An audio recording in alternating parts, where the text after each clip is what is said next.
მშვიდობისა დღეს სამშაბათია და 23 საათზე პირველი არხის ეთერშია პირველი თემა. საარჩევნო სიების საარჩევნო სისტემა და საარჩევნო ადმინისტრაციების ფორმირების პროცესი. კანონმდებლობის დასახვეწად მუშაობა იწყება. 7 პოლიტიკური პარტია ამ პროცესში ქცევის საერთო წესებზე თანხმდება. დანარჩენი ძალები კი, რომლებაც კოდექსს ხელი არ მოაწერეს, ამ სამუშაო რეჟიმს მიღმადგანან. საარჩევნო გარემოს დახვეწაზე მუშაობა ხელისუფლების განმარტებით მხოლოდ 2010 წლის ადგილობრივი თვითმმართველობის არჩევნებისთვის მზადებაა. თუმცა ასეთი პასუხის არაერთი გზის მოსმენის მიუხედავად, ხელისუფლების პარლამენტს გარეთ მყოფი ოპონენტები კვლავ ვადამდელი არჩევნებისა და აქციებისთვის ემზადებიან.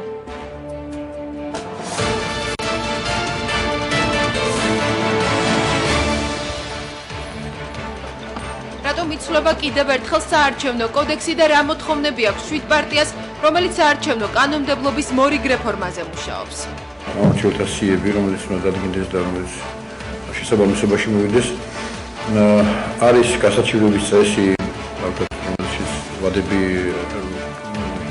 უნდა გაიზარდოს.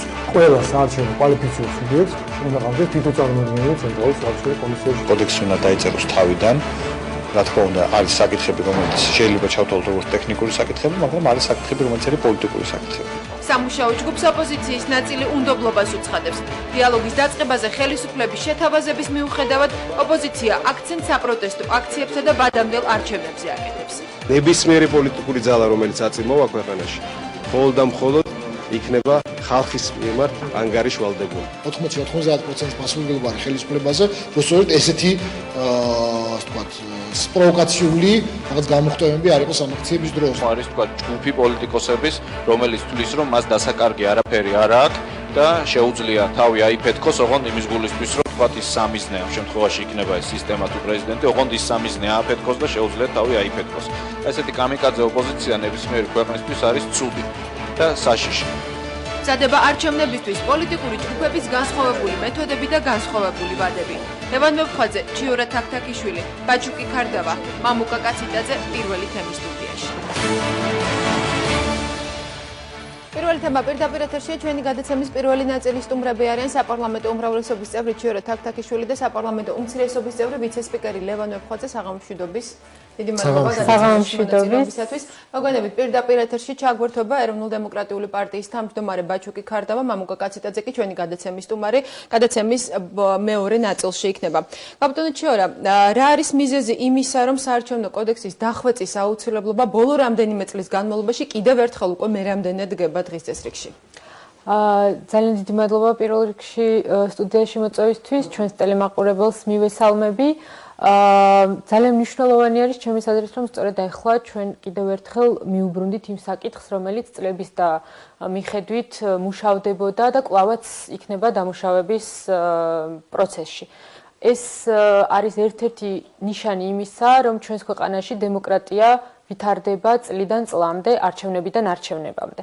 ანუ დემოკრატიის მანიშნებელია ის, რომ წლიდან წლამდე არჩევნებიდან არჩევნებამდე საარჩევნო კანონმდებლობა სჭირდება მუდმივი დახვეწა და გაუმჯობესება. დიახ, რა თქმა უნდა, და მე ძალიან დიდი იმედი მაქვს იმისა, რომ ის კოდექსი, რომელზეც ჩვენ შევთანხმდებით ჩვენს პოლიტიკურ ოპონენტებთან, ჩვენს საზოგადოებასთან, იქნება ერთ-ერთი სამაგალითო კოდექსი, მაგრამ რომელიც ასევე თავის მხრივ დაექვემდებარება გადახედვას რამოდენიმე წლის შემდეგ იმის დამიხედვით, თუ რა ახალ მოთხოვნებს წაუყენებს ჩვენი საზოგადოება ქართულ დემოკრატიას. ბატონო, საინტერესოა საპარლამენტო ოპოზიციას და ამ ჯგუფის მუშაობაში ჩართული სხვა პოლიტიკური ძალებიც დემოკრატიის პროცესსა და დამადასტურებელ ნიშნად მიიჩნევენ იმას, რომ ქვეყანაში მუდმივი პრობლემა არის საარჩევნო კოდექსი და საარჩევნო კანონმდებლობა. ჩიორას განცხადება, იმიტომ რომ ჩვენ დემოკრატიული და სამართლიანი არჩევნები ჩავატარეთ ერთხელ 1990 წელს, ეს იყო 19 წლის წინ, 19 წლის წინ და იმის მერე ყოველი არჩევნები იყო იმაზე უარესი, ვიდრე იყო წინა და ყოველი არჩევნების შემდეგ დგებოდა საარჩევნო კოდექსის ცვლილების საკითხი, იმიტომ კი არა ჩვენ დემოკრატიისკენ მივდიოდით, არამედ იმიტომ რომ ის ხარვეზები, რომელიც იმ არჩევნებზე, კონკრეტულ არჩევნებზე ფიქსირდებოდა, ის გამოგვესწორებინა. თუმცა საბოლოო ჯამში უმრავლესობა იმ მომენტში, ყოველ შემთხვევაში რა პერიოდშიც იყო ეს ცვლილებები, აკეთებდა ცვლილებას არა იმიტომ, რომ წინა არჩევნების შედეგი გაუმჯობესებინა, არამედ ახალი მოდელი და ახალი ფორმები შემოეთავაზებინა პოლიტიკური სპექტრისთვის საკუთარი გამარჯვების გარანტირებული გამარჯვებისათვის, რომელსაც ნებისმიერ შემთხვევაში კანონი აძლევდა მათ ამის საშუალებას, იმიტომ რომ ეს კანონი არ იყო დახვეწილი. თუმცა მეორე მომენტია, რომ თავისთავად დახვეწილი კანონიც კი, რასაც ქალბატონი ჩიორა ბრძანებს, არაფერს არ ნიშნავს, თუ არ იქნა პოლიტიკური ნება ამ კანონის შესრულების, იმიტომ რომ ძალიან ბევრი ნორმა, რომელიც დღევანდელ კანონში ძდევს, მისი შესრულების შემთხვევაშიც კი იმის ნახევარი არ იქნებოდა ხარვეზების და დარღვევების და გაყოლების, რასაც ჩვენ ვაკვირდებით და რაც ხდება მე უკვე საერთაშორისო ორგანიზაციების. დღეს ახლა როცა იწყება ეს მუშაობა, თქვენ ხედავთ დღეს მცდელობას, რომ თუნდაც წინა არჩევნების დროს დაშვებული ხარვეზები გამოსწორდეს. თქმა უნდა, ჩვენ როცა ვსაუბრობთ გარკვეულ იდეებს როცა ვთავაზობთ და როცა ვსაუბრობთ რა უნდა გამოსწორდეს, ეს არის ანალიზი იმ წინა არჩევნების, წინა რამოდენიმე არჩევნების, მათ შორის საპარლამენტო, საპრეზიდენტო არჩევნების, რომელიც ჩვენ ჩავატარეთ და რომელიც ჩვენ ნახეთ რა ფორმებს და რა მეთოდების იყო, ასე ვთქვათ, ხარვეზები, დარღვევები, გაყალბებები და ასე შემდეგ. ამიტომ ჩვენ მიგვაჩნია, რომ უნდა დავიწყოთ ფუნდამენტალური საკითხებით, იმიტომ რომ აქამდე სამწუხაროდ იყო რაღაც შეთანხმებები ამ ფუნდამენტალურ საკითხებზე, ჩვენ არც მე არც ქალბატონი ჩიორა ამ საკითხებში არ მონაწილეობდით მაშინ და მეორე ბლოკში თუ არ ვსწრები გეყოლებათ ბატონი მამუკა და ის უკეთ მოგახსენებთ რა შეთანხმება იყო მაშინ მიხსენებული და რატო არ შედგა ეს შეთანხმება და რატო მოხდა არჩევნებამდე ორი თვით ადრე კონსტიტუციის შეცვლა ზუსტად იმიტომ რომ კონკრეტული პოლიტიკური მიზნისთვის იმარჩენებისთვის სხვა მოდელი იყო საჭირო პოლიტიკური საარჩევნო სისტემის ლაპარაკია მაჟორიტარულ პროპორციულ სისტემაზე იმიტომ რომ კონსტიტუციაში ეწერა რომ 100 პროპორციული სიით არჩეული დეპუტატი უნდა გქონოდა ხოლო 50 მაჟორიტარული მე თუ არ ვწდები იყო კიდევაც შეთანხმება ამას ბატონი მამუკა ალბათ ითქვით ჩემზე უკეთ რა სისტემით უნდა ყოფილიყო ეს 50 პროპორციული ამაზე ამ დონეზეც კი იყო შეთანხმება თუმცა ბოლო მომენტში კონსტიტუცია შეიცვალა და გადავიდა ამ ეგრეთ წოდებულ 75-75-იან მოდელში 50-50-ზე როცა მაჟორიტარები ერთმანდატიანი ოლქით ადმინისტრაციული ერთეულების მიხედვით ირჩეოდნენ, ანუ საარჩევნო ოლქები ემთხვეოდა ადმინისტრაციულ ოლქებს და იყო 75 პროპორციული და საბოლოო ჯამში ჩვენ მივიღეთ არაადეკვატური პარლამენტი იმ საზოგადოებრივი განწყობის, რომელიც იყო სწორედ იმიტომ, რომ ეს სისტემა იყო და სამწუხაროდ მიიღეთ იმისა, რომ იქ სადაც არსებობს ეს ერთ ვთქვათ მანდატიანი ოლქები და სადაც არსებობს დამოკიდებულება მაჟორიტარის მიმართ, არა როგორც სანტექნიკოსის მიმართ, ან გზების დამგების მიმართ, იქ პარლამენტში ერთმანდატიანი ოლქებით ხვდებიან ის ადამიანები, რომლებიც კანონმდებლობაზე მუშაობენ. ჩვენთან ცოტა განსხვავებული სისტემაა რაიონში, სამწუხაროდ პრიორიტეტს ანიჭებენ იმ კანდიდატებს, რომლებიც კანონმდებლობაზე კი არ მუშაობენ, არამედ კონკრეტული 2 თვის განმავლობაში წინა საარჩევნო პერიოდში ვინ დაუგებს იმას, რა ქვია, ასვალს და ვინ გაუყვანს გაზს, ამას ხადია ვერ აკეთებს. როგორი უნდა იყოს? ამას ხადია ვერ აკეთებს ოპოზიციის წარმომადგენელი, იმიტომ რომ ამ შემთხვევაში ხელისუფლების წარმომადგენლებს ვერ აკეთებენ და ვიღებთ იმ შედეგს, რაც გვაქვს. როგორი უნდა იყოს, როგორ უნდა ირჩეოდნენ მაჟორიტარები? ამაზე ოდნავ მოგვიანებით ვისაუბროთ, როგორია თქვენი რეკომენდაცია და ინიციატივა. თქვენ შენიშვნასთან დაკავშირებით მინდა ვკითხო ქალბატონ ჩიორას, ის შენიშვნები, რომ ოპოზიციასა და ხელისუფლებას შორის ხდება გარკვეული შეთანხმება გარკვეულ საკითხებზე და შემდეგ ხელისუფლება იშველებს არგუმენტს, რომ ოპოზიციას არ ქონდა საფუძვლიანი არგუმენტები თავისი ინიციატივის და თავისი პოზიციის გასამყარებლად და ოპოზიციისგან მუდმივად გმესმის, რომ გადაწყვეტილების მიღების პროცესში ხელისუფლების წარმომადგენლები მოქმედებენ ხელის გადაგრეხვის პრინციპით. ეს ბრალდებები გვესმოდა ჩვენ შარშანაც, როდესაც მიმდინარეობდა მზადება საპარლამენტო არჩევნებისთვის კონკრეტული საკითხის გაიხსენა ბატონმა ლევანმა. მართალია თქვენ მაშინ არ ბრძანდებოდით პარლამენტის წევრი, მაგრამ დღეს, როდესაც ისევ იწყება მუშაობა საარჩევნო კოდექსის დახვეწაზე, აქვს თუ არა ამ პროცესში მონაწილე პოლიტიკურ პარტიებს და ნებისმიერ პოლიტიკურ ძალას გარანტია იმისა, რომ ხელისუფლების მხრიდან იქნება მათი შენიშვნები, მათი არგუმენტები გათვალისწინებული და რეალურად მოხერხდება კონსენსუსი. ჯერ მინდა არ დავეთანხმოთ ჩემს კოლეგას ბატონ ლევანს იმ შეფასებასთან დაკავშირებით, რომელიც მან წარმოადგინა საქართველოში ბოლო წლების განმავლობაში ჩატარებულ არჩევნებთან დაკავშირებით.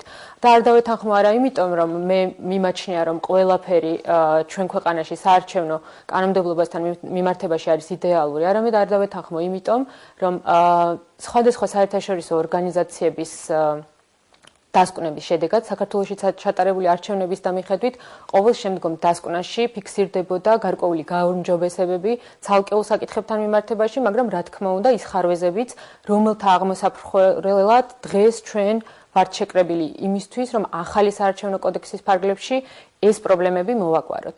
რაც შეეხება თქვენს კონკრეტულ შეკითხვას, ძალიან მნიშვნელოვანი არის ჩემის აზრით დღეს არსებული კონსენსუსი, როგორც ხელისუფლებას, ასევე ოპოზიციის წარმომადგენლებს შორის იმასთან დაკავშირებით, რომ საქართველოს ნამდვილად ჭირდება ახალი საარჩევნო კოდექსი, რომელშიც იქნება მაქსიმალურად გაზიარებული ყველა ჩართული სუბიექტის მოსაზრებები და იქნება იგი იმის საფუძველი, რომ ყველა პოლიტიკური სუბიექტი ჩვენი საზოგადოება ენდოს ჩატარებული არჩევნების შედეგებს.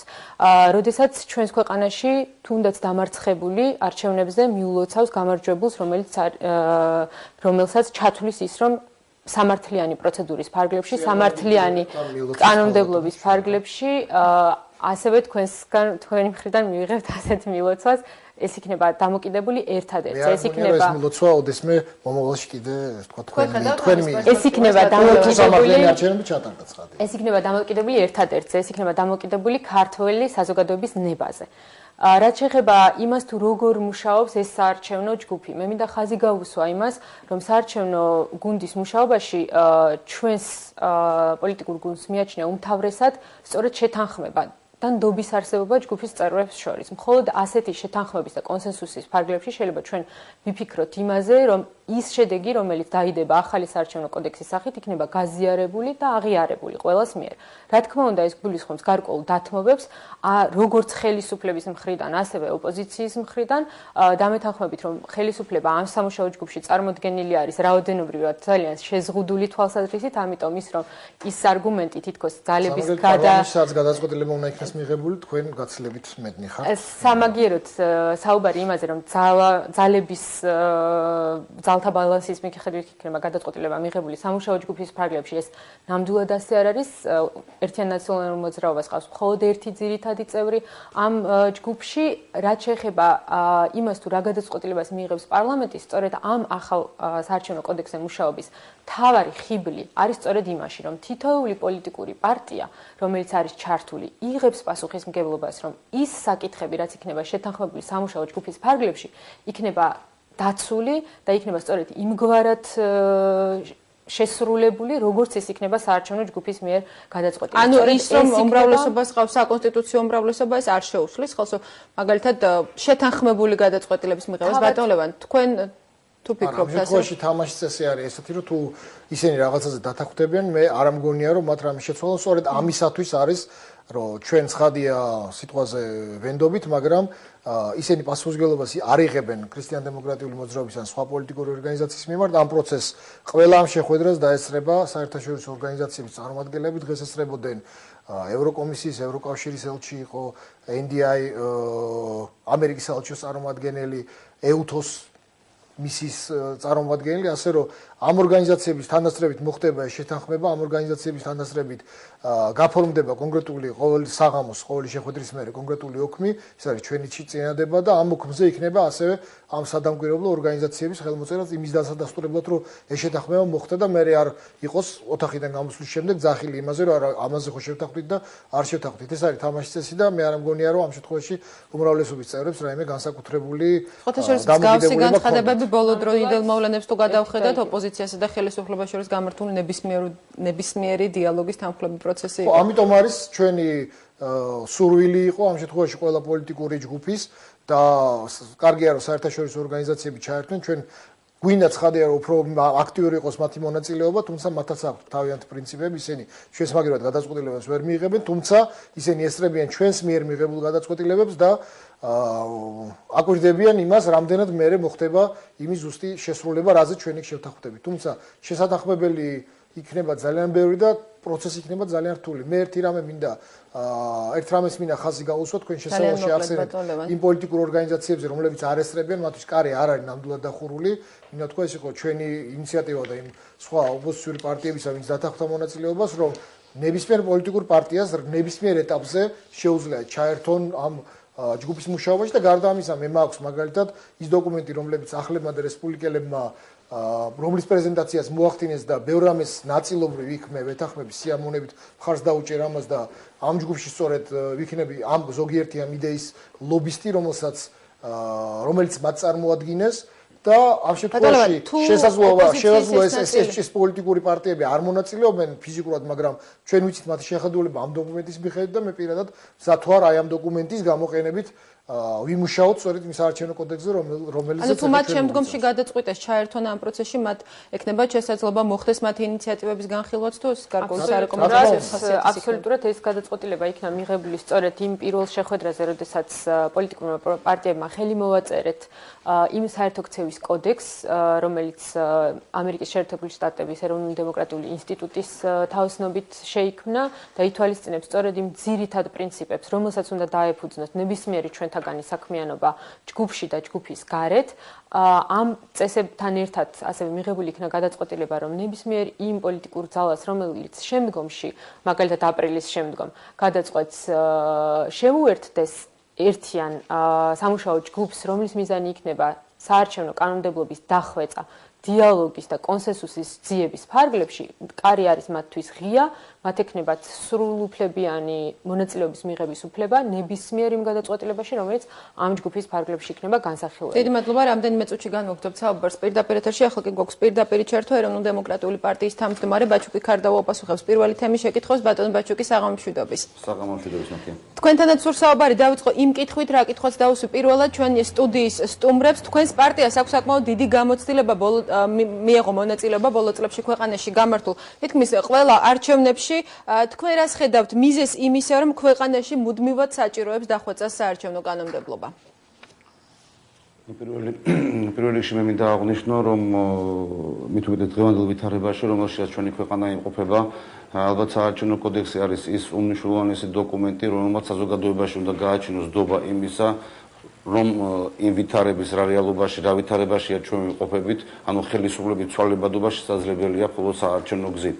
რამე თუ მთელი დამოუკიდებლობის წლების პირველი წლების განმავლობაში ჯერ კიდევ ქართულმა ხალხმა ვერ მოახერხა ერთხელ მაინც ხელისუფლების შეცვლა სწორედ საარჩევნო დემოკრატიული მექანიზმებით და ეს არის ძალიან პრინციპული მნიშვნელობის დოკუმენტი საარჩევნო კოდექსი, რომელსაც საზოგადოებას უნდა გაუჩინოს წმენა და იმედი იმისა, რომ ხელისუფლების შეცვლა შესაძლებელია სწორედ აი ამ არჩევნების გზით. სწორედ ამიტომაც არის მნიშვნელოვანი ჩვენთვის ეროვნული დემოკრატებისათვის ამ პროცესში აქტიური ჩაბმა, თუმცა მინდა აღვნიშნო ისიც, რომ საარჩევნო კოდექსი არ არის ის ერთადერთი დოკუმენტი, რომელიც ამის გარანტიას იძლევა, მაგრამ ეს არის პირველი ნაბიჯი, საიდანაც ჩვენ მოგვეცემა საშუალება, რომ ნაბიჯ ვიაროთ იქეთკენ, რომ შეიქმნას ქვეყანაში ისეთი პოლიტიკური გარემო, სადაც იქნება თანასწორი პოლიტიკური კონკურენტული გარემო, სადაც ყველა პოლიტიკურ პარტიას ექნება თანასწორი. კიდევ რა არის ამისთვის საჭირო, ბატონ ბაჩუკი, თუნდაც იმისთვის, რომ არ დადგეს არჩევნების შედეგები ეჩვეს,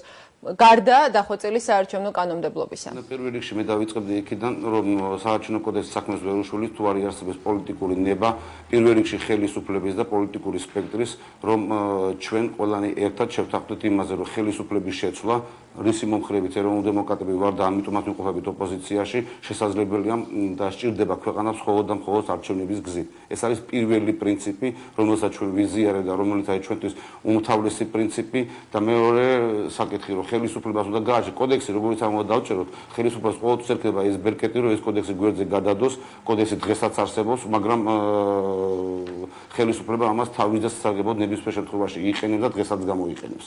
რაც ამ უნდა დემოკრატიული იყოს ეს კოდექსი და რაც ამ უნდა სამართლიანი მუხლები ჩაიწეროს იქ, ხელისუფლება ყოველთვის შეეცდება, თუ მას არ ექნება პოლიტიკური ნება, რომ ქვეყანაში ჩატარდეს სამართლიანი არჩევნები, გამოიყენოს თავის და სასარგებლოდ. მე მას ხაზზე მინდა გაუსვა. ამიტომ ხელისუფლებაზეა პირველ რიგში დამოკიდებული ის, თუ როგორი დამოკიდებულება ექნება თავისი ხალხისადმი და რამდენად იქნება მას ნდობა ხალხის და თვითონ ხალხს ნდობა იმ კოდექსსა და იმ ხელისუფლებისა და იმ საარჩევნო პროცესსა, რომელიც ქვეყანაში უნდა ჩატარდეს. თუ ეს ნდობა არ გაჩნდება, თუ ხელისუფლებას ეს პოლიტიკური ნება არ ექნება, მუდმივად ვიქნებით იმ მანკიერ წრეში, რომელშიც არაერთხელ აღმოჩნდა ჩვენი ქვეყანა. ამ ნდობის გაჩენა შეუწყობს ხელს თუნდაც ამ მიმართულებით, ამ ფორმატში თქვენი მუშაობა, ბატონ ბაჩუკი.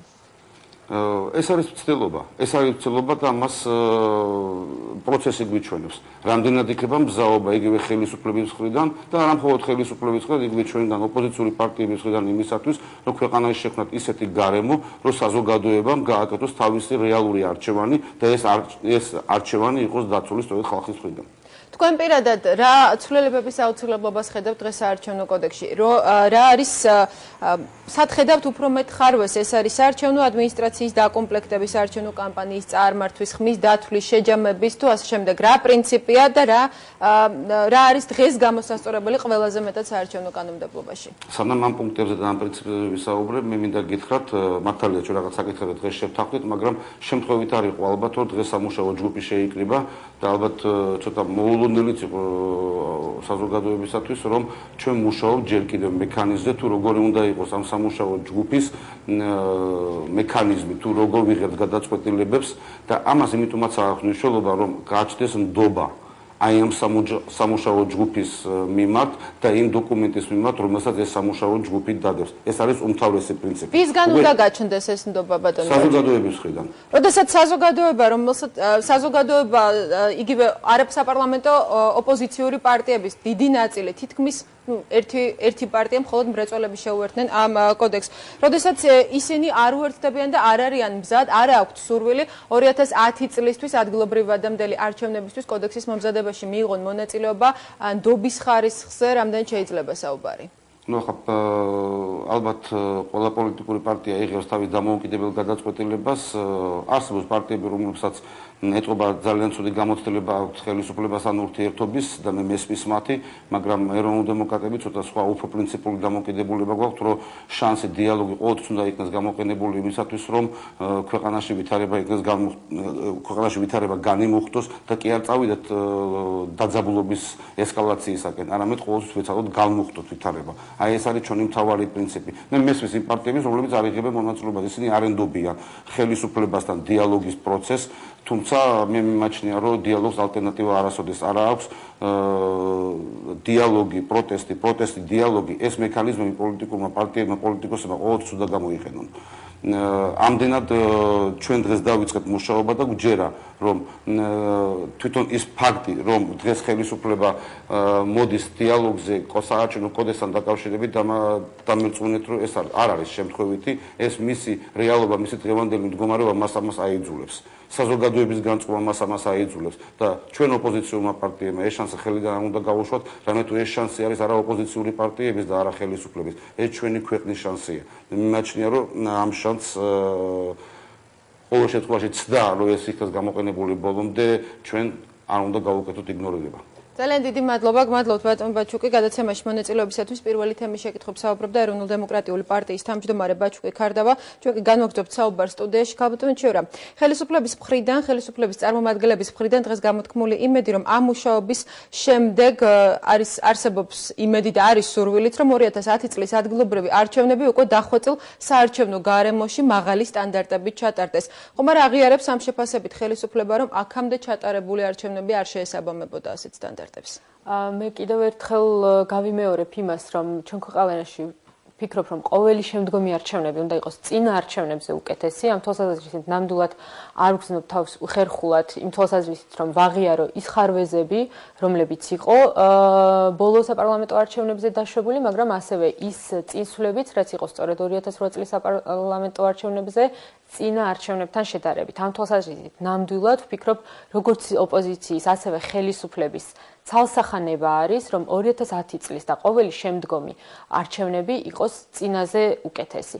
მაგალითისთვის მოვიყვან, თქვათ, სკეპსისი არსებულ საარჩევნო კანონმდებლობასთან დაკავშირებით, რა თქმა უნდა, ეს ნაწილობრივ შეიძლება გასაგებიც იყოს, თუ კი ჩვენ საუბრობთ რაღაც იმ გარკვეულ ხარვებზე, რომლებიც ჩვენ ნამდვილად უნდა გამოვასწოროთ, მაგრამ მაგალითად ის ფაქტიც, რომ ჩემი კოლეგა ქრისტიან-დემოკრატიული პარტიიდან, რომელიც იყო არჩევნების წინ შექმნილი ახალი პოლიტიკური ძალა, იმ საარჩევნო კანონმდებლობის, იმ საარჩევნო ადმინისტრაციის ფარგლებში მან მოიპოვა საკმარისზე მეტი ხმები ნებისმიერ დემოკრატიულ ქვეყანაში ახალშექმნილ პარტიასთან შედარებით, დამეთანხმებით, რომ ეს არის ერთი ძალიან ნათელი დადასტურება იმისა, რომ ყველაფერი ისე ცუდად არ არის, როგორც ჩვენი ოპონენტები ამას წარმოაჩენენ. რაზე მეუთითებს ის, რომ მართულ ძალას ყავს საკონსტიტუციო უმრავლესობა, ეს ალბათ დამეთანხმებით, რომ ნამდვილად არ არის დემოკრატიის დამადასტურებელი ნიშანი. მე ამ თვალსაზრისით მოვიშველებდი ამერიკის შეერთებული შტატების სახელმწიფო დეპარტამენტის ბოლო მოხსენებას საქართველოსთან დაკავშირებით, სადაც ალსახად დაფიქსირდა ის, რომ 2008 წლის არჩევნები, როგორც საპრეზიდენტო, ასევე საპარლამენტო, ეს იყო ქართველი ხალხის ნების გამოხატულება. სწორედ ამას ნიშნავს ის, რომ დღეს საქართველოს პარლამენტში ერთიანი ნაციონალური მოძრაობა გახლავთ წარმოდგენილი საკონსტიტუციო უმრავლესობით. მე ვისურვებდი, რომ ახალი საარჩევნო კოდექსის ფარგლებში ჩვენი ქვეყნის დემოკრატიის ხარისხი გაიზარდოს. მე ვისურვებდი, რომ ახალი საარჩევნო კოდექსის ფარგლებში აღარ დაისვას კითხვები, თუნდაც ვთქვათ, ჩვენი ოპონენტი იქნება თუ ჩვენ მიერ მოპოვებული იგივე კონსტიტუციური უმრავლესობის სანდოობასთან დაკავშირებით. ბატონო, რაღაც კომენტარი გსურდათ, იმიტომ რომ ძალიან სკეპტიკურად ერთი რამე მინდა თქვა, რომ არავის არ უთქვამს, რომ ეს საარჩევნო კოდექსი 2010 წლის ადგილობრივი თვითმმართველობისთვის კეთდება, თორე ჩვენ როცა ვლაპარაკობ საარჩევნო სისტემა მაჟორიტარი პროპორციული ეს არ არის ადგილობრივი თვითმმართველობის თვის მაგრამ როდესაც დაიწყო საუბარი ამაზე, ოპოზიციის ერთმა ნაწილმა აღიქვა, რომ ეს იყო სამზადისი ვადამდელი არჩევნებისთვის და შემდეგ იყო გამარჯვებები, რომ პირველი არჩევნები არ იქნება, არავინ არ იცის მანამდე რა იქნება.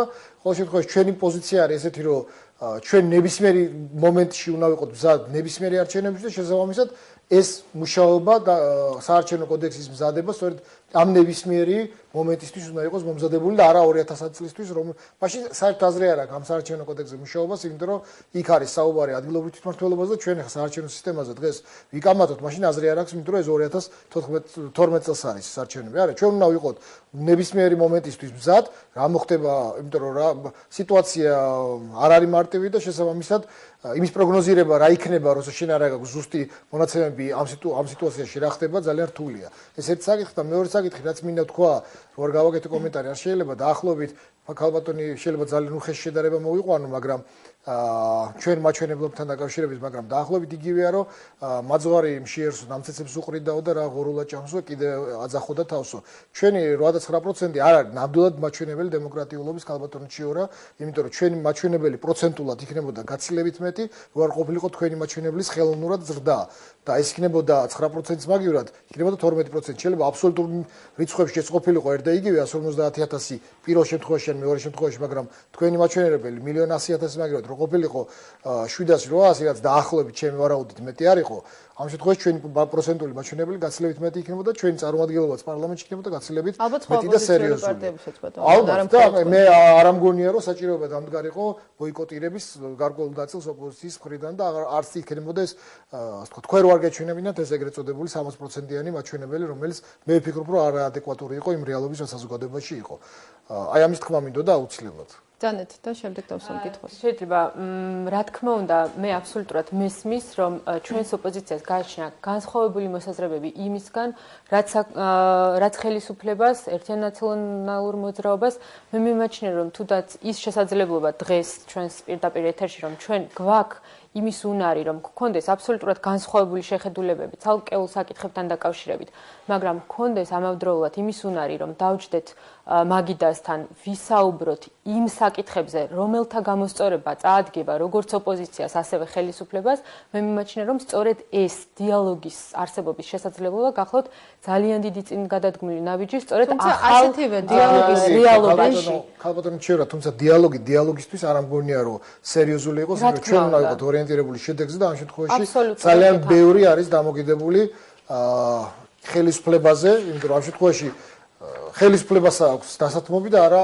ოპოზიციას აქვს თუ თქვენ არ დასათმობთ თუ იგივე სცენარი განვითარდება რომ იმის მაგერად რაღაცა თქვა შუალედი მოძებნოთ პირიქით მეორე კვირაში თქვენ გადავარდით რაც მოხდა მაშინ არჩევნებამდე ორი თვით ადრე მე მგონი ეს ნამდვილად არ წაადგება ამ სიტუაციას და ჩვენ სიმართლე გითხრათ იმიტომ ვართ ამ დიალოგის რეჟიმში რომ მეორე კვირაში თქვენ არ გადავარდეთ როგორც მოხდა მარტში თებერვალში ამიტომაც ჩვენი მიზანი არის სწორედ ის რომ ვიყოთ ორიენტირებული შედეგზე და ამ შედეგში იგულისხმება სწორედ ის რომ ერთხელ და სამუდამოდ ისეთი კოდექსი შევქმნათ რომელიც კითხვებს არ ბადებს ცუდია რომ გარკვეული ნაწილი რადიკალური ოპოზიციის არ მონაწილეობს ცუდია იმიტომ რომ მათ ყოველთვის ექნება შემდგომში სათქმელი და მხოლოდ კოდექსი იქნება ამის გარანტი რომ კითხვები არ გაჩნდეს შემდეგ ბატონო არა ეს ხადია მარტო კოდექსი დაწერილი ფურცელზე არაფერს არ ნიშნავს თუ არ შესრულდა ეს ყველაფერი ასე ჩვენ შევდახვდებით და დავწერთ იმიტომ რომ ძალიან ბევრი ნორმა მე ვთქვი იგივე წინაარჩევნებზე იყო მაგრამ სამწუხაროდ არ სრულდებოდა ეხლაც მე ვფიქრობ, რომ საკმაოდ დეტალიზება მოგვიწევს ჩვენ ბევრი რამის, იმისათვის, რომ უკვე გასაგები გახდეს და არ მოხდეს ადგილებზე ინტერპრეტაცია იმ ნორმებისა, ისე როგორც ყველას წარმოუდგენია, რაც შეეხებოდა იგივე ადმინისტრაციული რესურსის გამოყენებას, რის მაგალითი სასამართლომაც აჩვენა, როცა არაადეკვატურად მოხდინა ზოგიერთი ნორმის ინტერპრეტაცია, ამიტომ უნდა იყოს თავიდანვე ძალიან ცხადად ჩაწერილი ბევრი რამე, რომ არ მიეცეთ პოლიტიკური კონიუნქტურის გამო იგივე სასამართლოებს, რომლებიც სამწუხაროდ არ არიან დაზღვეული და არ არიან დაცული ამ პოლიტიკური კონიუნქტურისგან და ასევე იმ კონკრეტულ ჩინოვნიკებს, რომლებიც ადგილზე არიან, რომ მათ მოახდინოს საკუთარი ინტერპრეტაცია ნორმის და ისე წაიკითხონ, როგორც მათ სურთ. თავარია ჩვენ აი ამ კაფიო შეთანხმების შემდეგ მოახდინოთ ამის ყველაფრის ფორმულირება და მე უკვე ამ შემთხვევაში უკვე ხელისუფლებაზეა დამოკიდებული ბევრი რამე, მოხდეს ამის იმპლემენტაცია და ერთხელ და საბოლოოდ ჩატარდეს ისეთი არჩევნები, რომ უმრავლესობამ ქვეყანაში თქვას, რომ ეს არის სამართლიანი არჩევნები. კი ბატონო, და კიდევ ერთი თემა, რაც არანაკლებ მნიშვნელოვანი და საინტერესოა, 9 აპრილი. ქალბატონო, ჩვენ თქვენ საუბრობთ, თქვენ ახსენეთ დიალოგი ოპოზიციურ ძალებთან, თუმცა ხელისუფლება ასეთივე რეჟიმში არ ურთიერთობს არასაპარლამენტო ოპოზიციის ძალიან დიდ ნაწილთან. გამომდინარე აქედან, როდესაც ერთი მხარე არის ძალიან კატეგორიული და ამ მოთხოვნებზე პასუხიც შეიძლება ითქვას კატეგორიულია. რა მოლოდინი აქვს ხელისუფლებას, რა შეიძლება მოხდეს და როგორ შეიძლება განვითარდეს მოვლენები 9 აპრილს? პირველ რიგში დავასრულებდი საუბარს საარჩევნო კოდექსთან დაკავშირებით, მაინც რომ ამოვწუროთ და არ დაგვრჩეს ძალიან მოკლედ ზუსტად ორი წინადადების ფარგლებში.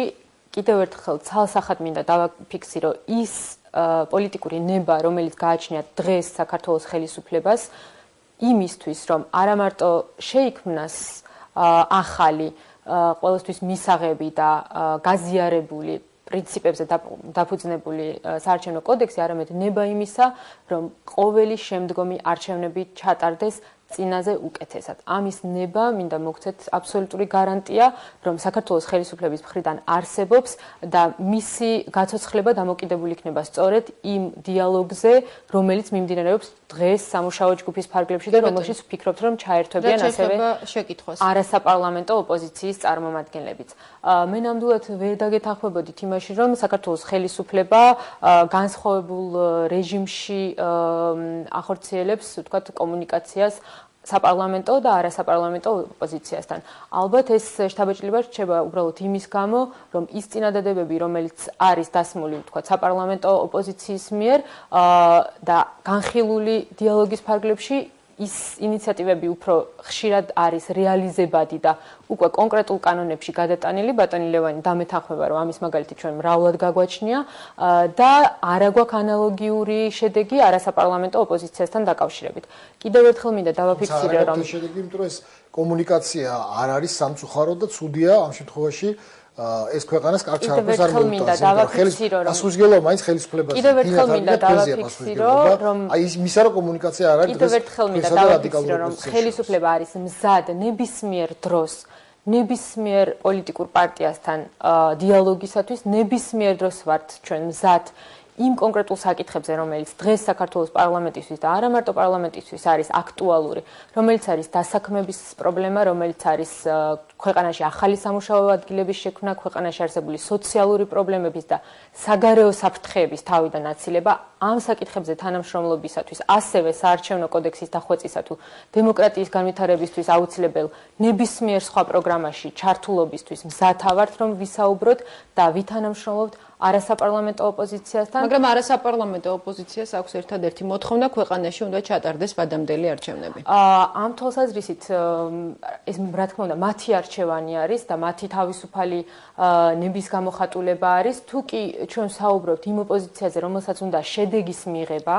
და არა იმაზე, არა ისეთ ოპოზიციაზე, რომელსაც უნდა უბრალოდ ქვეყანაში დესტაბილიზაცია, რომელსაც სურს გარკვეულწილად ნებით თუ ნებლიეთ ამ თვალსაზრისით ხელი შეუწყოს ერთადერთ მოთამაშეს საერთაშორისო სპარრეთზე, რომელიც არის რუსეთი, საქართველოში არსებული სიტუაციის გამოყენებაში საერთაშორისო თვალსაზრისით საქართველოსთვის კიდევ მეტი დარტყმის მოყენებაში. თქვენ ამბობთ, რომ ამის ვადამდელი არჩევნების მსურველი ოპოზიცია პირდაპირ მიდის დესტაბილიზაციისკენ და ამით ასხამს წყალს რუსეთის წისქვილზე. ამ თვალსაზრისით მე არ ამგონია, რომ ჩვენ ყველანი პასუხცემდეთ იმ საზოგადოების მოთხოვნას, რომელმაც აირჩია დღეს. მაგრამ საზოგადოების საკმაოდ საზოგადოების შარშანდელი მოვლენებიდან გვახსოვს, რომ საკმაოდ დიდი ნაწილი უჭერდა ამ ძალებს მხარს. ჯერჯერობით არ დაწყებულა აქციები და თუ დადასტურდა ის, რომ საზოგადოების ასევე დიდი ნაწილი დგას მათ გვერდით.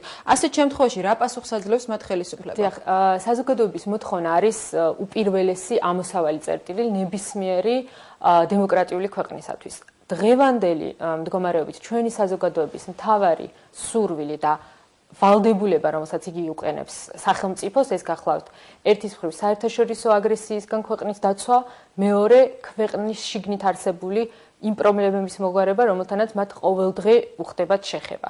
ამ თვალსაზრისით ჩვენ გარანტიას ვაძლევთ საქართველოს მოსახლეობას, რომ ხელისუფლება ოპოზიციასთან თანამშრომლობით ნამდვილად არ შეწყვეტს მუშაობას და ნამდვილად არ დაუშვებს იმას, რომ მორიგი რაუნდებით ვადამდელი არჩევნებისა ხელი შეუშალოს და პირიქით საფუძველი მისცეს კიდევ ერთი საკითხი. საქართველოს იმისთვის, რომ გაუარესდეს ხელისუფლება ოპოზიციის, არასაპარლამენტო ოპოზიციის დიდი ნაწილისა და რუსეთის ინტერესების თანხვედრაზე. თქვენ შეგიძლიათ დღეს ღიად თქვათ, რომ ეს არასაპარლამენტო ოპოზიციური ძალები ნამდვილად ფინანსდებიან რუსეთიდან და ისინი რუსულ ინტერესებს ატარებენ. იცით, მოდით ეს საკითხი დავტოვოთ ჩვენი სამართალდამცავი ორგანოების პრეროგატივაში დავტოვოთ, რამდენადაც თუ ასეც აქვს ადგილი დღეს ეს ჩვენი კანონმდებლობით არის აკრძალული და შესაბამისად პასუხისმგებლობა უნდა დადგეს მათი, ვინც რაიმე ტიპის დაფინანსებას თუმცა პასუხისმგებლობა ნამდვილად არ დამდგარა და განცხადებები კი ხელისუფლების მხრიდან კეთდება. რაიმე ტიპის დაფინანსებას იღებენ საზღვარგარეთიდან, რომელიც კანონით არის აკრძალული. მე ერთ რამეს მინდა გაუსვა ხაზი. სამწუხაროდ, სწორედ ომის შემდგომ ჩვენ მე პირადად მომისმენია არაერთი განცხადება რუსეთის ხელისუფლების წარმომადგენლების მხრიდან, სადაც ისინი კონკრეტულად ასახელებდნენ, რომ ქვეყანაში არსებული შიდა დაძაბულობა ეს აძლევთ მათ ხელს და ეს არის სწორედ მათი მოლოდინის გარკვეული გამართლება. ბატონო, პრობლემა აქ ალბათ ჩიორა არის ის, რომ დაძაბულობა შექმნაში ლომის წილი მეუძღვის ხელისუფლებას. პასუხისმგებლობა არის ამ შემთხვევაში ხელისუფლებას სწორედ აი ამიტომ, იმიტომ რომ ის არის ხელისუფალი და მას უნდა ქონდეს კომუნიკაცია ყველასთან, მათ შორის რაც არ უნდა რადიკალური ოპოზიცია უნდა არის და მე ვერ ხედავ ამას. შეიძლება თქვენ ძალიან ხშირად გამოდიხარ და ამობთ, რომ ეს სურვილი გააქვთ, მაგრამ ეს კომუნიკაცია რეალურად არ არის. სწორედ ამაში, ასე ვთქვათ, ვადანაშაულებ ჩვენს ხელისუფლებას, რომ კომუნიკაცია არ არის იმ ადამიანებთან, ვინც არიან დღეს ქუჩაში. სანამდე შეიძლება მოგვიყვანოს ამ ვითარებამ, თქვენ ახსენეთ საუბარში, რომ სიტუაცია არის ნამდვილად რთული. ხელისუფლების შემოვარდნის პრობლემის ერთ-ერთი პრობლემის თავარი არსი მდგომარეობდა იმაში, რომ არც მაშინ არ იყო შვიდნაირად კომუნიკაცია. და ეს საბოლოო ჯამში დაარტყა ქვეყნის რეპუტაციას. იგივე მოხდება ეხლაც. არ არის ამაში აქ არის ბატონი მამუკა კაცდაძე და გამოვართვით მობილურები და დაურეკეთ ხოლმე ერთმანეთს, დაურეკეთ ხოლმე ამ ადამიანებს და კითხეთ რომ გამოლენ და პრობლემას დააყენენ რა პრობლემაა პარალელებს ავლებენ ბოლო დროს ბატონ ლევან. საუბარია ასევე საფრთხეზე რომ შესაძლო 90-იანი წლების დასაწყისის მსგავსი მოვლენები განვითარდეს. ცხადია რომ ამ არეულობით რუსები ისარგებლებენ ამაზე, არც ერთი მხარე უარყოფს, არც მეორე მხარე უარყოფს, არავინ არ უარყოფს, რომ თუ ჩვენ თუ ერთმანეთს დავჭამეთ ვიღაცამ მისამე ისარგებლებს, მაგრამ ისე ვიღაცამ ხო უნდა დათმოს რაღაცა. და პასუხისმგებლობა ამ შემთხვევაში ხელისუფლებას სწორედ იმიტომაა, რომ ის არის იმანა ის მართავს ქვეყანას და ის არის სტაბილურობაზე პასუხისმგებელი. ეს პასუხისმგებლობა თქვენ გააკისრებთ იმას, რომ ნებისმიერ 5 კაცი რო გამოვიდეს ქუჩაში, კი არ უნდა დაითვალოთ და უთხრათ, რომ 5 კაცი ხართ თქვენ, ან 100,000 რო გამოვიდეს, კი არ უნდა დათვალოთ, აი მე 100,000 გამოსულა. ვინც არ უნდა გამოვიდეს? ერთი ადამიანი თქვენ უნდა იყოთ მუდმივი დიალოგის და კომუნიკაციის რეჟიმში. სხვანაირად ჩვენ კრიზისიდან ვერ გამოვალთ, თუ იქნება აი რაღაც ბარიკადების აშენება და აგურებით საფრთხეები, დესტაბილიზაციისა და შესაძლო დაპირისპირებისა. ძალიან მოკლედ თუ შეიძლება. რამდენად ხედავთ? თუ შეიძლება დავამატებდი ძალიან მოკლედ, იმიტომ რომ ბატონი მამუკა გველოდება. ვეთანხმები მე ბატონ ლევანს იმ თვალსაზრისით, რომ სწორედ ხელისუფლება არის ის ამ კონკრეტულ შემთხვევაში არასაპარლამენტო ოპოზიციის დაპირისპირების ფონზე, რომელიც დიალოგისკენ მოუწოდებს სწორედ ამავე არასაპარლამენტო ოპოზიციას, რომელსაც სთხოვს დღეს კიდევ პირდაპირ ეთერით მოგვაწოდონ საკუთარი სურვილები, ინიციატივები იმ პრობლემების მოსაგვარებლად, რომელსაც ჩვენ საქართველოს პარლამენტი, საქართველოს ხელისუფლება მუშაობთ იმისთვის, რომ თითოეული ჩვენი მოქალაქის ცხოვრება დღითი დღე არ იყოს ერთი დღე მეორეზე უარესი. იმისთვის, რომ ეკონომიკური საერთაშორისო კრიზისის ფონზე ჩვენ გამოვზვრეთ შექმნილი სიტუაციიდან, რომელმაც ჩვენს მეზობელ ქვეყნებს დავინახეთ, რომ ძალიან დიდი საფრთხე მოუტანა. მე არ ვიცი, რამდენად შედგება დიალოგი არასაპარლამენტო ოპოზიციასა და ხელისუფლებას შორის ეთერს მიღმა, თუმცა ჩვენი გადაცემაც კი მოწმობს, რომ ასეთი დიალოგი და ასეთი დაურეკეთ ხალხურ ერთმანეთს მობილურით დაელაპარაკეთ და რაღაცა გაარკვიეთ, რომ ეს ქვეყანა არ გადავჭიხოთ ყველანაირად. ამაზეა საუბარი. რაც შეეხება მოთხოვნას მორიგი რაუნდების დანიშვნის ახალ ვადამდელ არჩევნებთან დაკავშირებით დამერწმუნეთ და ჩვენი საზოგადოებაც ამაში დაგვეთანხმება, რომ ეს ნამდვილად არ შეუწყობს ხელს იმ პრობლემების მოგვარებას, რომელზეც მე ცოტა ხნის წინ ძალიან მოკლედ მინდა გთხოვოთ კომენტარი შესაძლო საფრთხებზე. ორივე მხარე უკვე ადანაშაულებს ერთმანეთს, რომ არ არის გამორიცხული პროვოკაციები, არ არის გამორიცხული შეტაკება, არ არის გამორიცხული დაპირისპირება. რა საფრთხე არსებობს დღეს რეალურად, ან რეალურად არსებობს თუ არა ის საფრთხე, რომ ქვეყანაში მოვლენები მართლაც განვითარდეს 90-იანი წლების მსგავსი სცენარით. მე მიმაჩნია, რომ ნებისმიერი მანიფესტაცია ეს არის გამოხატულება ქვეყანაში დემოკრატიული პროცესების მიმდინარეობისა იმ ფარგლებში, თუ კი ის ჯდება ქვეყნის კონსტიტუციის და კანონმდებლობის ფარგლებში. ნებისმიერი ასეთი გამოსვლა, ეს არის აბსოლუტურად დაშვებული ფორმა დემოკრატიის და ამასთან დაკავშირებით გამორიცხულია, რომ საქართველოს ხელისუფლებას ჰქონდეს რაიმე საპირისპირო ან საფრთხის მოლოდინი. მე ხლა ხედავ თუ არა საფრთხეს ამაზე არ მინდა საუბარი, ისედაც დააუფრთხეთ ჩვენი მოსახლეობა, იმიტომ რომ ამ შემთხვევაში ამ საფრთხებზე ლაპარაკი პირველ რიგში ურტყავს ეკონომიკას და ისიც ქალბატონი ჩიორა ბრძანებს აბსოლუტურად არადეკვატური ერთმანეთს, რომ თუ საფრთხებზე ვსაუბრობთ, მაშინ ეკონომიკას ვწირავთ, იმიტომ რომ ამ შემთხვევაში ინვესტორი ქვეყანაში არასდროს არ შემოვა ქალბატონი ჩიორა და არავინ არ ჩადებს ფულს, იქაც საფრთხეებია და არეულობა და 91 წელი. ამიტომ მე უბრალოდ ერთ რამეს არ უნდა იყოს. ხო, ამიტომ მე ერთ რამეს ვიტყვი, რომ მე არ მინდა საფრთხე არის თუ არა საფრთხე იმაზე საუბარი, უბრალოდ მინდა თქვა, თუ ეს მოხდა, ამაზე პასუხისმგებლობა დაეკისრება ხელისუფლებას. ძალიან დიდი მადლობა გადაცემაში მონაწილეობისათვის. ჩვენი სტუდიის სტუმრები გახდნენ უმრავლესობის წევრი ჩიორა თაქთაქიშვილი და უმცირესობის წევრი ვიცე-სპიკერი ლევან მეფხვაძე. დაგველოდეთ ჩვენ პირდაპირ ეთერში რამდენიმე წუთში დავბრუნდებით და ჩვენი გადაცემის სტუმარი მამუკა კაციტაძე იქნება.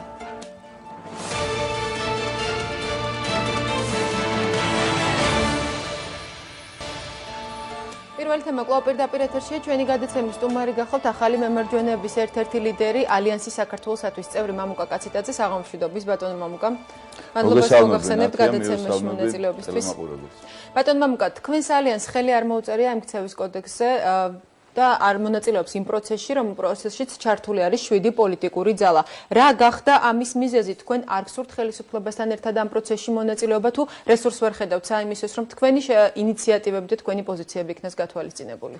თქვენ მართალი ბრძანეთ, ნათია, რომ ჩვენს ალიანსს ხელი არ მოუწერია ამ ეგრეთ წოდებულ ქცევის კოდექსზე, იმიტომ რომ ჩვენ რეალურად არ გვაქვს დანახული რა მიზანი აქვს კონკრეტულად ამ ქცევის კოდექსს და შესაბამისად იმ ჯგუფს პოლიტიკოსებისას, რომლებიც ამ ეგრეთ წოდებულ სამუშაო ჯგუფში იმყოფებიან. საქმე ის გახლავთ, რომ პოლიტიკური ნება ხელისუფლებისა არ გახლავთ საარჩევნო გარემოს გაუმჯობესება, არამედ მათი დანიშნულება, მათი ამოცანა არის სულ სხვა რამ. აქ პირველ ბლოკში, როდესაც ბრძანდებოდნენ თქვენი სტუმრები, ერთის მხრივ მოვისმინე, არ ვიცი ახლა ძალიან პოლიტიკური უმწიფრობა, რომ თურმე მუდმივად კოდექსის ცვალებადობა ეს ყოფილა დემოკრატიის მანიშნებელი.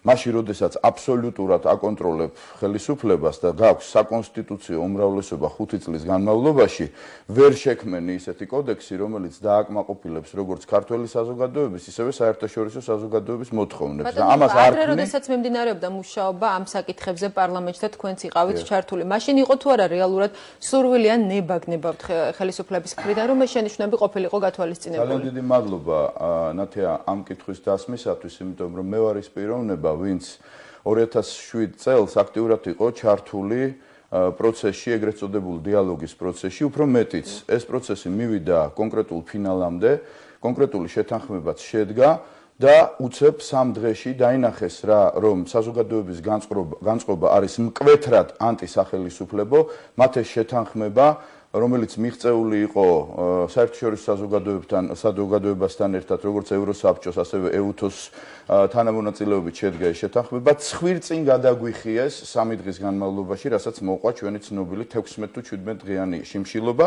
და ეხლა მე ხელთ მაქვს დოკუმენტი, რომელიც მიხეილ სააკაშვილის კაბინეტში და მის კომპიუტერზე არის ამობეჭდილი, რაც მეტყველებს იმას, რომ ჩვენ შორის შედგა შეთანხმება 150-ზე 50 რეგიონალურ პროპორციული პრინციპით განაწილება 12 ოლქს შორის და 3 დღეში შეიცვალა კონსტიტუცია და ეს შეთანხმება ცხვირწინ გადახიეს როგორც ასეთი. ამიტომ ჩვენ დღეს ვამბობთ ერთმნიშვნელოვნად, რომ ხელისუფლების ნდობის საკითხი არის ნოლთან გათანაბრებული. ჩვენ ნანახი გვაქვს უკვე ეს ფილმი და ნანახი გვაქვს თუ რა შეიძლება მოიტანოს ამ ეგრეთ წოდებულმა დიალოგმა. უფრო მეტიც, ხელისუფლებას მეწეღან აღნიშნე, რომ არ სურს პროცესების ამ მიმართულებით, ასე ვთქვათ, შედეგის დადება პროცესების ამ მიმართულებით წაყვანა და რეალურად ნორმალური კოდექსის დაწერა. იმიტომ რომ ჯერ კიდევ 2006 წელს შემოვიდა პრინციპი მოგებულს მიაქვს ყველაფერი. შემდეგ შემოვიდა ეს პრინციპი, რომელიც როგორც გითხარით, ფაქტობრივად გარანტირებულ გამარჯვებას აძლევდა ხელისუფლებას. ანუ ამოცანა დგება ასე, რომ კოდექსი კი არ გაჯანსაღდეს, არამედ დაიწეროს ისეთი კანონი, რომელიც გარანტიას მიცემს ხელისუფლებას მოგებისას. ამიტომ ეს დღევანდელი მდგომარეობა სამუშაო ჯგუფისა არის ერთ-ერთზე გამეორება იმ ფასადური დემოკრატიისა, რასაც საერთოდ აქვს დღეს ადგილი მათ შორის პარლამენტში, აი ანტურაჟის გალამაზება ცალკეული პოლიტიკური ორგანიზაციების მიერ, რათა შექმნან იმიტაცია ვითომ დემოკრატიისა. და ფიგურალურადაც ნათია უკაცრავად, აქეთ ზის ჩიორა, იქით ზის ნიბლია, პანჯარაში მტრედია და ვითომ რაღაც გამოდის. სინამდვილეში გამოდის ის, რომ პროცესი იწელება და რეალურად ხალხი უყურებს 2000, ანუ ხელისუფლება უყურებს 2010 წელს როგორ უნდა ჩატარდეს ადგილობრივი არჩევნები. სინამდვილეში კი დღეს ტოტალური პოლიტიკური კრიზისის ფონზე დღის წესრიგში დგას რიგარეში არჩევნების ჩატარება და პოლიტიკური ნება ოპოზიციაც არ გამორიცხავს ამას და მათ განაცხადეს კიდევ ქმედება არის თუ არა ადეკვატური ქმედება ამისა. მაშინ იმ შემთხვევაში თუ მართლაც დაინიშნა უახლოეს მომავალში ქვეყანაში ვადამდელი არჩევნები, ის საარჩევნო კანონმდებლობა, რაც ახლა მოქმედებს ქვეყანაში, რამდენად გაძლევთ თქვენ იმის საფუძველს, რომ შემდგომში ახლა ამ საარჩევნო კანონმდებლობით ჩატარებული არჩევნების შედეგები არ აყენოთ ეჭქვეში. მე გაგახსენებთ ნათია იმ შეთანხმებას, რომელიც გაფორმდა პოლიტიკურ ოპოზიციის, ძირითად წარმომადგენლობას შორის, სადაც 3 პუნქტია და პირველ პუნქტში, სადაც ვამბობთ ჩვენ, რომ სააკაშვილი უნდა წავიდეს, მეორე პუნქტი იქვე მეტყველებს იმას, ამბობს იმას, რომ აუცილებლად უნდა შეიცვალოს საარჩევნო გარემო. რა თქმა უნდა, რიგარეში არჩევნები უნდა ჩატარდეს არა ამ კოდექსით, მათ შორის მთელი რიგი მუხლებია და აქ იყო საუბარი. მაგრამ დროში რამდენად მოხდება ამ პროცესების აბსოლუტურად მოსწრებადია თუ კი არსებობს ამის პოლიტიკური ნება. მე თქვენ გითხარით, ეს არის ცოცხალი მაგალითი, ხომ? 3 დღის ვადაში შეცვალეს კონსტიტუცია, როდესაც მათ ჰქონდათ ასეთი პოლიტიკური ნება. 3 დღის ვადაში. როგორ გგონიათ ახლა თქვენ, თვეები ჭირდება იმას, რომ კოდექსი დახვეწო? ის დოკუმენტი, რომელზედაც აქ იყო საუბარი, რომ ჩვენმა ალიანსმა წარადგინა ქართული და საერთაშორისო საზოგადოების წინაშე, თარიღდება 2 დეკემბრით. მე შემიძლია ესეც დაგიტოვოთ თქვენ. 2 დეკემბრით თარიღდება. 2 დეკემბერს ჩვენ უკვე დავდეთ კონკრეტული გეგმა. მაშინ როდესაც არავის არ ჰქონდა ხედვა საარჩევნო კოდექსის გაჯანსაღებასთან დაკავშირებით. დღეს 17 მარტია და ჯერ ეს ჯგუფი იმაზე საუბრობს, რა ინტენსივობით შეიკრიბონ და როგორი ქცევის კოდექსი უნდა გქონდეთ. უფრო მეტსაც გეტყვით. თქვენ წეგან ბრძანეთ ქცევის კოდექსზე ხელი არ მოგიწერიათო. ისეთ მე ვიტყოდი, ცოტა შეურაცხყოფელიც კია ეს ქცევის კოდექსი და აი რას ვკითხულობთ ქცევის კოდექსის მეორე მუხლში. უკაცრავად მეოთხე მუხლში. პოლიტიკურმა პარტიებმა თავი უნდა აარიდონ ნებისმიერი ფორმის მუქარას უპატივისცემლო ქცევებს ლანძღვაგინებას. ეხლა მე ვფიქრობ, რომ ეს ზრდასრული ადამიანისათვის არის შეურაცხმყოფელი. მე ქცევის კოდექსზე ხელი მაქვს მოწერილი დაახლოებით 40 წლის წინ საკუთარ ოჯახში. ეხლა თუ ვინმეს გონია, რომ ამ დოკუმენტზე ხელის მოწერით ვინმე, ვინც უზრდელია, ზრდილობიანი გახდება, ძალიან შემცდარა. მე არ ვიცი, შეიძლება ზოგს სჭირდება ამ ტიპის ქცევის კოდექსზე ხელის მოწერა, მაგრამ მე მიმაჩნია, რომ ასეთი მუხლის ჩაწერა საერთოდ ამ დოკუმენტში შეურაცხმყოფელიც კი არა. ანუ მომავალშიც კატეგორიულად გამორიცხავთ, რომ ამ ჯგუფთან რაიმე ფორმით ითანამშრომლოთ. როდესაც არ არსებობს პოლიტიკური ნება, რისთვის ვიკრიბებით და რა ტიპის დიალოგი მიმდინარეობს, როდესაც არ არსებობს ნდობის ელემენტარული ხარისხიც კი პარტნიორთან თუ ოპონენტთან თუ მაგიდის გარშემო მჯდომ ადამიანთან ბუნებრივია შენ ელემენტარულად გეკარგება ხალისი იმისა, რომ მასთან ერთად რაიმე ტიპის საუბარი გქონდეს. როდესაც გაქვს მწარე გამოცდილება, რომ შეთანხმებაზე, რომელიც საერთაშორისო ორგანიზაციების თანამონაწილეობით შედგა, უბრალოდ ითქვა უარი და ძალამ აღმართი დახნა, ბუნებრივია რომ ასეთი ვითომ კონსტრუქციული ურთიერთდამოკიდებულება ელემენტარულად არ გიზიდავს. სხვა რომ არაფერი იყოს, თავად ის დოკუმენტი, რომელიც თითქოს და მიმზიდველი უნდა ყოფილიყოს, ისეთ რამეებს ამბობს, რომელიც პრინციპულადაც კი მიუღებელია. აი მაგალითად, ჟურნალისტი ბრძანდებით და ეხლა ვიმყოფებით ტელევიზიაში. როგორ შეაფასებთ თქვენ ასეთ მუხლს? მედია არ დაიშვება სამუშაო ჯგუფის არც ერთ სხდომაზე.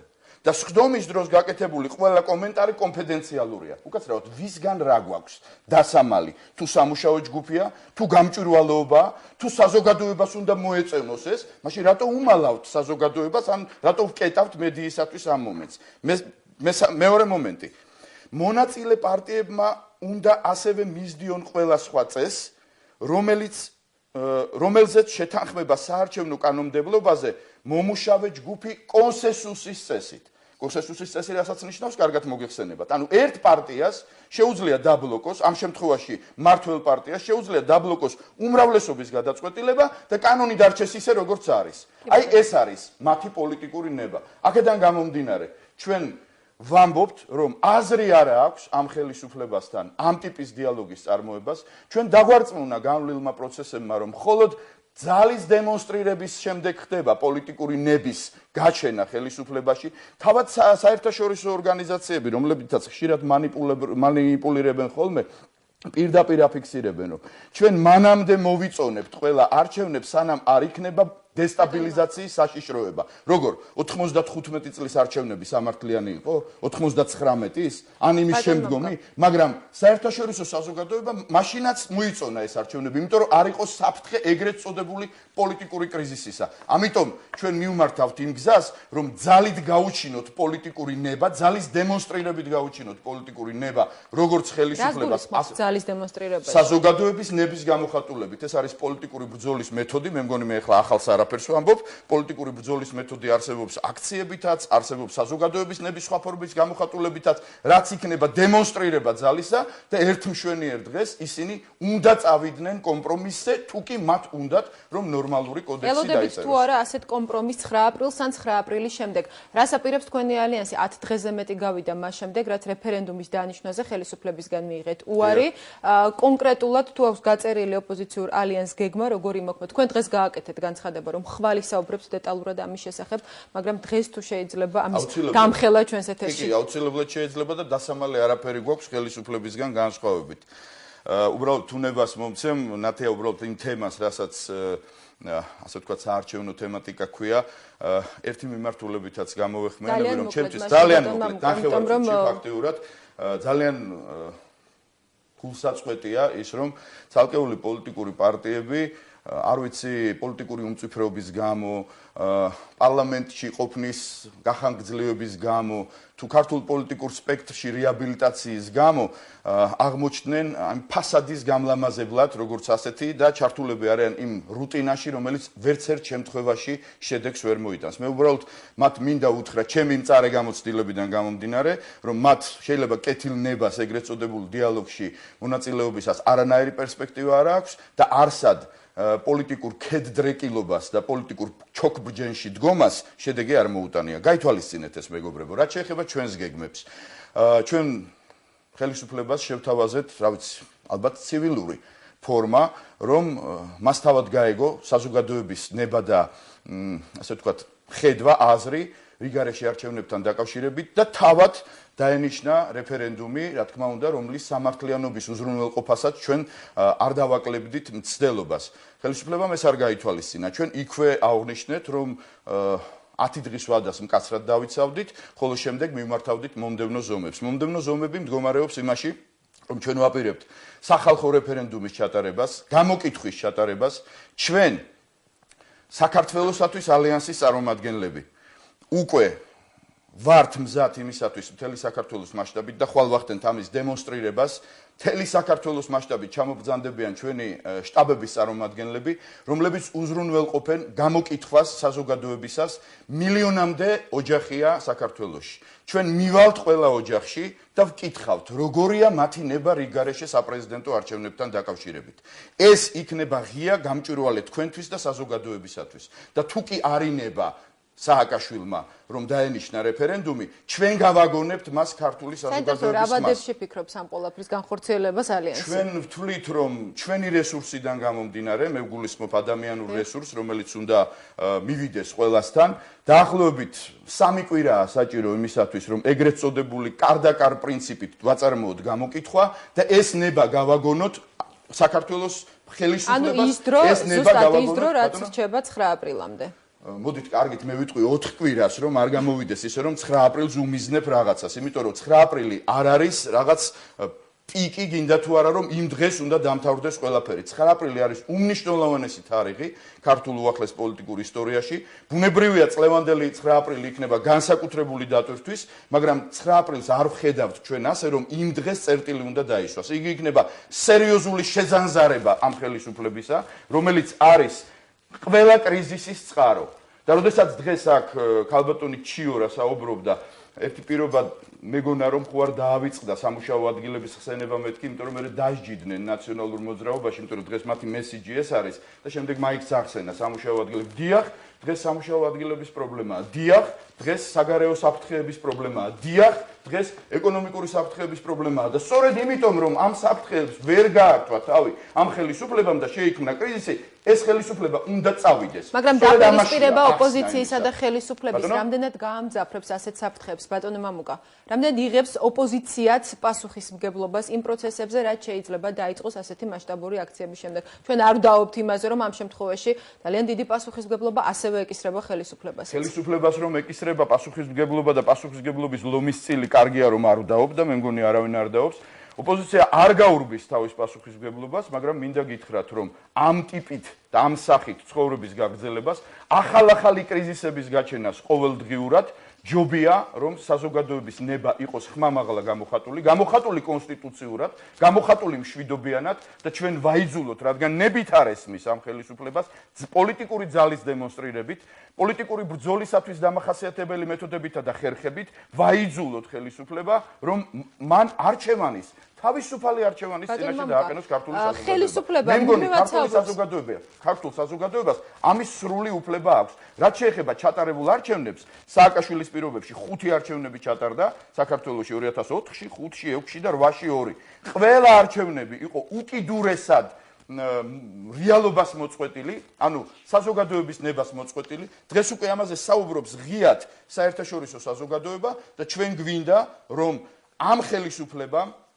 ამ ხელისუფლებამ რეალურად დათმოს ეს ტაბუდადებული არჩევნების თემა, ის არ ჩაატაროს მერაბიშვილმა, ადეიშვილმა, პროკურატურამ, შსს-მ, გუბერნატორებმა, გამგებლებმა, არამედ თავისუფალი ნება მოსყიდვის გარეშე, დაშინების გარეშე გამოხატოს ქართულმა საზოგადოებამ. და იყოს ის შედეგი, რაც დადგება. ბატონო მამუკა, მოვლენათა განვითარების შესაძლო სცენარზე, როდესაც ძალიან უამრავი ვერსია ისმის საზოგადოებაში. დღეს ასევე გავრცელდა განცხადება რუსი გადამდგარი პოლკოვნიკის ვლადიმერ ვოლოდინის, ალბათ მოისმინეთ, თუმცა მაყურებელმაც კარგის, მაგრამ მე მაინც წავიკითხავ პატარა ციტატას, ანუ ამ განცხადების თანახმად რუსული სპეცსამსახურების მიერ მიმდინარეობს კრიმინალური წარსულის ქართველების ან კავკასიელების დავერბოვკება, ბოდიში ჟარგონისთვის, რომელთა საშუალებით ოპოზიციის მიერ ორგანიზებულ მიტინგზე არ არის გამორიცხული პროვოკაციები. წარმოიდგინეთ, რომ მრავალათასიან მიტინგზე ისმის ავტომატის ჯერი ან ფეთქდება ხელყუმბარა და იღუპება ხალხი. რას მოიმოქმედებს ბრბო? ალბათ გასაგებია ისიც, რომ ოპოზიციას ვერავინ დაარწმუნებს, რომ ეს ხელისუფლების ნამოქმედარია, ისევე როგორც ხელისუფლებას ვერავინ დაარწმუნებს, რომ ეს ოპოზიციის პროვოკაცია არ არის. მიზანი მიღწეული იქნება და მოსკოვში მშვიდად დაელოდებიან მოვლენების განვითარებას. ეს ციტატა ამ განცხადებიდან, რამდენიც სიტყვები იყო? ეს არის ვლადიმერ ვოლოდინი, რომელიც არის რუსეთის ფედერალური საფრთხეების სამსახურის გადამდგარი პოლკოვნიკი. ანუ რამდენად სერიოზულად უყურებს ასეთი განცხადებების რეალობასთან სიახლოვეს ოპოზიცია? მე არ ვუყურებ ასეთი განცხადებების განხორციელების პერსპექტივას ოპოზიციის მიერ ორგანიზებულ მიტინგზე, უფრო მეტიც ამის განცხადება არის მცდელობა საზოგადოების დაშინებისა, რომ რაღაც ამდაგვარი მოხდება. იქ სადაც კონკრეტული პოლკოვნიკი ქართულ საზოგადოებას ბრბოს უწოდებს, მე საერთოდ შევიკავებდი თავს ელემენტარულად ამ ტიპის განცხადებებზე კომენტარის გაკეთების და უფრო მეტსაც გეტყვით. ეს არის ხელისუფლების წისქვილზე წყლის დასხმა და სხვა არაფერი. სააკაშვილი და მისი ხელისუფლება ხელისუფლება პირველად არ არის შემჩნეული რუსეთთან ურთიერთთანამშრომლობაში, როგორც ეკონომიკურ პროექტებში, ასევე პოლიტიკურ თელრიგ ღონისძიებებში. ამიტომ ეს თემა მე არ მიკვირს, მაგრამ ეს ვერ გამოდგება ქართული საზოგადოების, ასე ვთქვათ, დასაფრთხობად. შიში ვერ იხსნის სიკვდილსაო, მე გადაცემის წინაც გითხარით. ეს არის კონკრეტული თავისუფალი ნების გამოხატულობის აუცილებლობა, რის წინაშეც დღას ქართული საზოგადოება. შესაძლო დაპირისპირების ან დესტაბილიზაციის საფრთხეებს, დესტაბილიზაციის საფრთხეს ვხედავ მხოლოდ ხელისუფლების მხრიდან 7 ნოემბრის გამოცდილებიდან გამომდინარე. ოპოზიციის მხრიდან ერთი ფაქტი დამისახელეთ, ეხლა ოღონდ არ მითხრათ ეს მერაბიშვილის მიერ მოწყობილი 13 მარტს რაღაც დაცვის მანქანა რომ ვიღაცამ ააფეთქა ერგედეს ხუმბარით ღიმილის მონგრელია ეს ყველაფერი. ერთი ჩამტრეული მინა მაჩვენეთ ოპოზიციის აქციების დროს და აქედან გამომდინარე მითხარით რაშია საფრთხე ოპოზიციის აქციებისა. საფრთხე არის ხელისუფლებაში. თავად ოპოზიცია საუბრობს, რომ ხელისუფლების მხრიდან მიდის ტერორი. ოპოზიცია საუბრობს იმაზე, რომ ხელისუფლებამ შესაძლოა დაიწყოს დევნა, დაპატიმრება ოპოზიციის ლიდერების, ოპოზიციის აქტივისტების. ესეც ხომ არ ქმნის ოპოზიციის მხრიდან საზოგადოებაში შიშის შექმნის საფუძველს, ბატონო მამუკა. ჩვენ ვამბობთ საზოგადოების დაშინების მცდელობა უწოდეთ თქვენ ხელისუფლებას. კი ბატონო, მოგახსენებთ, ჩვენ ვამბობთ იმას, რაც ფაქტია, ნათია. ჩვენ არასდროს რაღაც ყურით მოთრეული, ასე ვთქვათ, ჭორმართალზე არ გვისაუბრია. ის რომ ხელისუფლება დევნის საზოგადოებას, დევნის ბიზნესს, დევნის ყველას აბსოლუტურად, მათ შორის პოლიტიკოსებს, მე მგონი ამაში ახალი არაფერია და პოლიტიკოსები არიან ქვეყნის გარეთაც წასულები, პოლიტიკოსები არიან აქაც დევნაში და მე მინდა ვისარგებლო თქვენი ეთერით, ნათია და ერთ კონკრეტულ დღევანდელ ფაქტთან დაკავშირებით მივიქციოთ თქვენი ყურადღება. დღეს საქართველოში კიდევ ერთი მედია საშუალება დაიხურა. ლაპარაკი არის გაზეთ Georgian Times-ზე და ამ მედია საშუალების დახურვის არგუმენტი იყო ის, რომ მის გამომცემელს ბატონ მალხაზ გულაშვილის შვილს, დევი გულაშვილს დახვდნენ კრიმინალური პოლიციის წარმომადგენლები, ფიზიკური შეურაცხყოფა მიაყენეს 14 წლის ბავშვს და პირდაპირ გააფრთხილებს, თუ მამა შენი არ გაჩერდება, გაგანადგურებთ. და ამ ყველაფრის მერე შეიძლება ვინმე მისაუბროს, რომ ხელისუფლება გვთავაზობს დიალოგს, კონსტრუქციულია, დემოკრატიის ახალი ტალღაა და ასე შემდეგ. ოფიციალური განცხადებით გამორიცხა შინაგან საქმეთა სამინისტრო. ეს არის ფაქტი, ამის თვითმხილველები არიან. მე მეცაც გეტყვით, არსებობს კონკრეტული ავტომანქანა, რომლიდანაც გადმოვიდნენ, მე მისი ნომრებიც ვიცი, ეს არის თეთრი შკოდა სერიით გელ და შემდეგ ნომრები, ნუ ახლა არ ვამბობ ამ ნომერს და არიან იქ თვითმხილველები, ვინც დაინახა ეს ყველაფერი. 14 წლის ბავშვით манипуლირება შეიძლება თავიდანვე მამას რაც არ უნდა პოლიტიკური პოზიცია ჰქონდეს. განა შეიძლება ამ მდგომარეობაში ჩააგდო ბავშვიც და შენი საზოგადოებაც, მაგრამ ამის გაგებაც შეიძლება, იმიტომ რომ სააკაშვილი არის აგონიაში, ეხლა ჯერ დიდი ტვინი მას ისედაც არ მოეკითხება და მით უმეტეს ამ მდგომარეობაში მყოფს, აქედან გამომდინარე მესმის ეს ყველაფერი, თუმცა ვერ გებულობ. ბატონ მამუკა, თუ არის რაიმე რესურსი დღეს ოპოზიცია ესაუბროს ხელისუფლებას. შექმნილ ვითარებაში ერთადერთი გამოსავალია არა სამოქალაქო დაპირისპირების გაღვივება, არამედ პოლიტიკური მოწინააღმდეგეების დიალოგის რეჟიმში გადასვლაო, დღეს განაცხადა საქართველოს პარლამენტის თავმჯდომარემ. ამის რესურსი არსებობს დღეს რეალურად. საერთოდ პარლამენტის თავმჯდომარის განცხადებებს მე აღვიქვავ არასერიოზულად, იმიტომ რომ მას არავინ არაფერს არ კითხავს.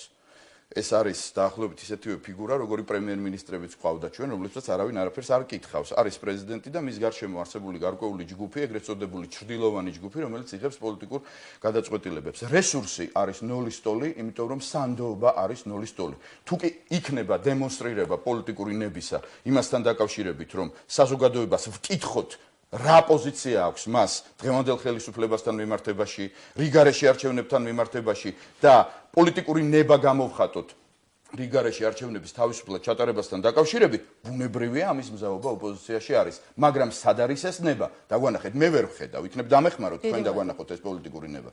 ძალიან დიდი მადლობა, გმადლობთ გადაცემაში მონაწილეობისათვის. პირველი თემის სტუმარი გახდათ მამუკა კაციტაძე. ჩვენი გადაცემა დღეს ამით დასრულებულია. მე ხუჩაბათამდე გემშვიდობებით, გმადლობთ ყურადღებისათვის, მომავალ შეხვედრამდე.